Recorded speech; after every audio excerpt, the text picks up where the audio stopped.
Hello dear students, let's discuss the case of motional EMF with pure inductive circuit. Resistance of the circuit is 0. As you can see, inductor is placed and a rod is given a velocity V0 in magnetic field B.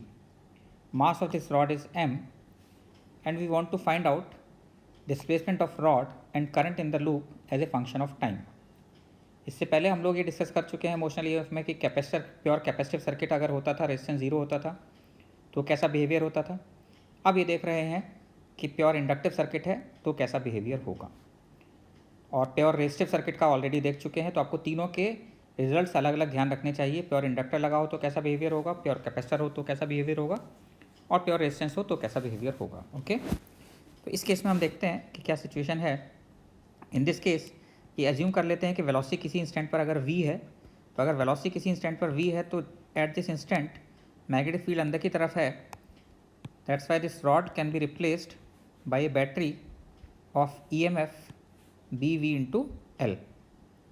V cross B, V इधर है और B अंदर की तरफ है, तो V cross B अगर आप देखेंगे तो ऊपर की तरफ आएगा।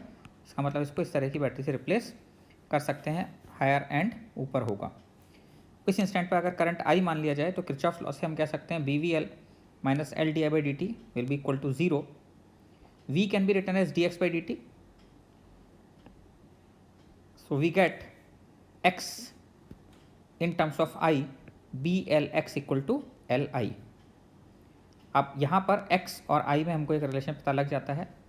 If current I is flowing then a magnetic force IBL will act on this rod which will oppose velocity and its velocity will decrease. So let's see how x will vary with time. तो how x will vary with time के लिए acceleration लिख लेते हैं और kinematics लगा के solve कर देते हैं। तो इसका रिटार्डेशन कितना होगा यहाँ पर अगर हम देखें तो जो फोर्स लग रहा है that will be equal to minus M D V by D T. Negative sign shows that this is retardation. Force is ILB that will be equal to minus M D V by D T.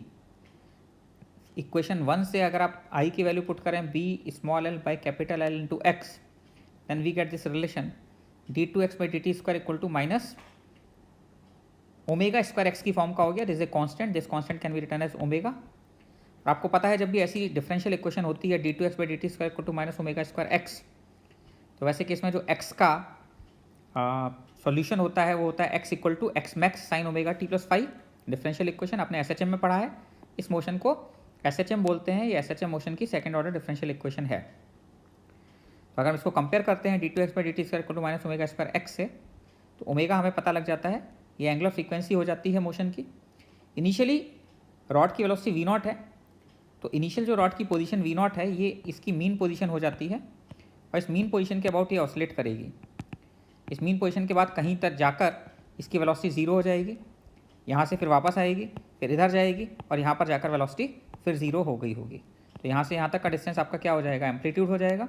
ये mean position हो जाएगी। और अगर ये mean position पर है t equal to 0 पर, तो फाई कितना होता है, फ्लक्स 0 होता है। ये आपको पता है कि अगर t इक्वल टू 0 पर rod is at mean position then flux will be 0 and velocity is maximum. और अगर वेलोसिटी पता है और ओमेगा पता है तो वी मैक्स इक्वल टू कितना होता है, a ओमेगा। यहाँ से हम एम्पलीट्यूड भी कैलकुलेट कर सकते हैं। तो यहाँ से अगर हम एम्पलीट्यूड कैलकुलेट करना चाहें तो कितना आता है हमारे पास, ध्यान दें, v max equal to a omega. V max initial जो velocity that is V0 equal to a into omega. इससे हमारे पास a पता लग जाता है। और अगर a पता लग जाता है और initially rod is at mean position, तो फाई इक्वल टू 0 हो जाता है। तो इसका सॉल्यूशन क्या आ जाता है, x equal to a sine omega T. ये a हो गया और ये ओमेगा हो जाता है।